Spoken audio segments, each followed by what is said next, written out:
welcome back. We are live here in Nashville with NCSS TV. I'm happy to be joined by Jelani Melony. He is the founder and CEO of A Kids Company.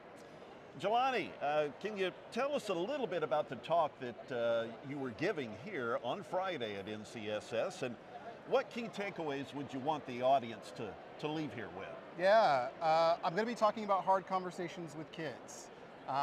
They're not easy, that's why they're hard conversations, and about some of the most difficult topics there are. We're talking racism, death, depression, anxiety, mental health, Alzheimer's, cancer. How do you have these conversations with kids? And so I'm going to navigate a little bit through my story, the books that my publisher makes and why we and how we tackle these topics, and then try and provide some practical steps for educators and for parents and for really grown-ups in general to be able to navigate these topics with kids. So I think one of the first things is that kids are ready. It's the title of my talk, Kids Are Ready for These Big Conversations. I think the second thing is that we're often not. And it's not because we don't necessarily know what to say, it's because we're afraid of what to say, or afraid of saying the wrong thing, and we're afraid that our kids aren't ready.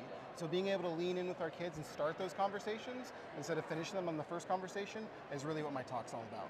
Now, did you ever think back in 2018 when you started writing books for your kids that it would actually lead to the size and scope of the work that you're doing now? Never in a million years. I mean, I wrote a book for my kids 5 years ago just for them. I never imagined I would share it with 10 people, let alone 10,000, let alone 100,000. And so it's been incredible to see the journey to go from one book to over 100 books on these big, challenging, empowering, and important topics. And it's a thrill to get to do this work.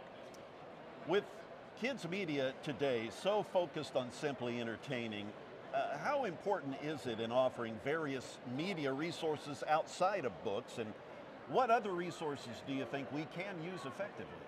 Yeah, I think every kid deserves to see themselves inside of the media they consume. And so whether that's nonfiction, fiction, entertainment, Marvel, Pixar, you name it, I think kids should get to see their lives and their experiences reflected back to them.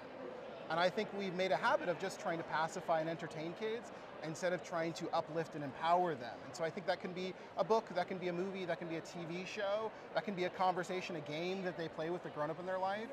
But I think kids deserve to see themselves inside of that media. So tell us, how important is it for you to have a chance to speak to an audience like the one here at NCSS?